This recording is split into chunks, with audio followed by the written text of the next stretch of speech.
కదా. ఈ పైన ఉన్నవన్నీ కుక్ చేయకపోయినా ఏదో అట్లా కుక్ చేద్దాం. ఫస్ట్ ఫ్రిడ్జ్ లో ఉన్న వైట్ పిన్నీని అట్లా వేసేసుకోవాలి. తర్వాత చాపింగ్ బోర్డ్ తీసుకుని ఆరెంజ్ ని మంచిగా సెలెక్ట్ చేసుకుని దాన్ని కూడా కట్ చేసేసుకోవాలి. చాప్ చేసుకోవాలి. ఇట్లా చిన్నగా చాప్ చేసుకున్న తర్వాత వైట్ లేయర్ ని ఇంకోటి వేసేసుకున్నాం.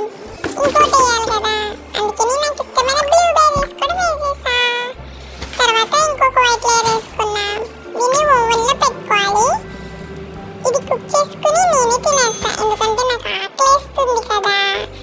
అండ్ దీని మీదకి టాపింగ్స్ ఏం పెట్టుకోవాలి, ఆరెంజెస్, ఎందుకంటే నాకు ఇష్టమైన ఆరెంజెస్. తర్వాత డబ్బా మూత రాకపోయినా కివీస్ ని ఓపెన్ చేసుకొని పెట్టుకుంటున్నా. చూసారా, బాగుంది కదా, నేనే తినేస్తాను. ఏంట్రీ తమ్ముడు, షాక్ అయ్యావా? నేనే తినేస్తాను, నీకు ఇచ్చేదే లేదు. అబ్బా ఎంత బాగా ప్రిపేర్ చేశాడో, నాకంటే బాగా ప్రిపేర్ చేశాడు. సబ్స్క్రైబ్ చేసుకోండి.